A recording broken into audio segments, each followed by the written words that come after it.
नमस्कार दोस्तों, हर्षुल कहानियाँ चैनल पर आपका स्वागत है। हर पल रंग बदलती है फिल्मी दुनिया का भाग दो। पहले भाग में हमने देखा कि एक लड़की मुंबई शहर के बारे में बता रही है, उसने वहाँ क्या क्या देखा। आज पता चल रहा है कि घर घर होता है और साथ में माँ के हाथ का खाना जन्नत कह सकते हैं।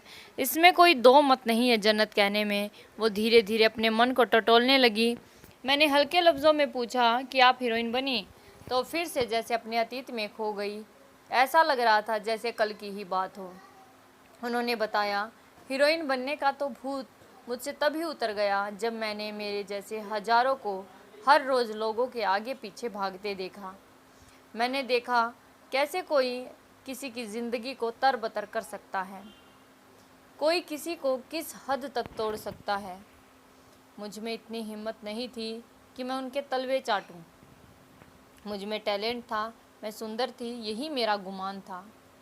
मैं अपने सपनों को किसी के पैरों तले कुचलवाना नहीं चाहती थी।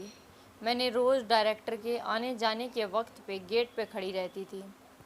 चिलचिलाती धूप तो कभी बारिश, ओ बम्बई की बारिश, आ भरते हुए बोला।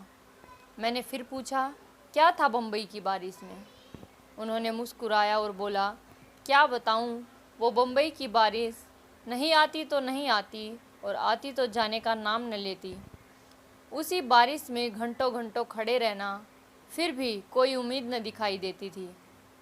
मैं बस यही सोचती, अगर हीरोइन न बन पाई तो अब जाऊंगी भी कहाँ। घर तो पहले ही छोड़ दिया था, वहाँ न किसी को जानती थी न मुझे कोई जानता था।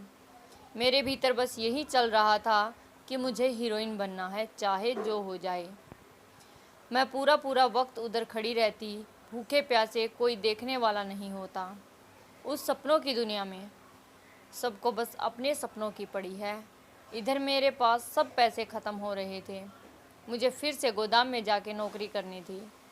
गोदाम वाले चाचा ने पूछा, बेटी तुम यहाँ क्यों आई हो? तब मुझसे रहा नहीं गया और मैंने बोल दिया, जी चाचा, हीरोइन बनने। चाचा बहुत ज़ोर का ठहाका लगाकर हंसने लगे। मैंने पूछा, क्या हुआ चाचा जी, आप क्यों हंस रहे हो? उन्होंने मुझसे कहा, अरे बिटिया, तुम क्यों ऐसी जगह फंसना चाह रही हो जहाँ से निकलना दोबारा इतना मुश्किल है? मैंने कहा, मैं कुछ समझी नहीं। तब उन्होंने कहा, ये वो दलदल है जो दूर से देखने में बहुत अच्छा और बहुत ज़्यादा रंगीन दिखाई देता है। मैंने उनसे पूछा, ऐसा क्या है इस दुनिया में चाचा?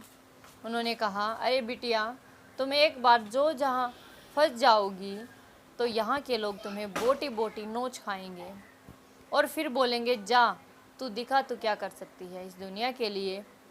चाचा ने तो वो बात खुलकर नहीं कही थी, पर फिर भी मुझे उनका इशारा समझ आ गया था। मैंने चाचा को थैंक यू बोला और वहाँ से चुपचाप निकल गई। और मैंने सोचा, घर से भागकर तो एक गलती की है, अगर वापस घर जाकर उसका प्रायश्चित किया जाए। तो मैंने अपना सामान समेटा और वहाँ से निकल गई। इतनी दिनों में घर से दूर रहने का दुख और दुनिया कैसी है इसकी सच्चाई दोनों से सामना हुआ। अपना घर और अपने माँ बाप जैसे इस दुनिया में कोई नहीं होता, इतना तो पता चल चुका था। थी इस दुनिया की यह सच्चाई। तो दोस्तों, मुंबई की यह सच्चाई एक लड़की ने खुद देखा है, उसे खुद समझा है, तब उसने लोगों के सामने यह सच्चाई रखी है। तो आपको ये कैसी लगी मेरी कहानी? अच्छी लगे तो बताना, लाइक शेयर सब्सक्राइब कमेंट ज़रूर करना। ऐसी ऐसी अच्छी कहानियाँ सुनने के लिए आपको इस चैनल पर मिलती रहेंगी। धन्यवाद दोस्तों, चैनल पर बने रहने के लिए।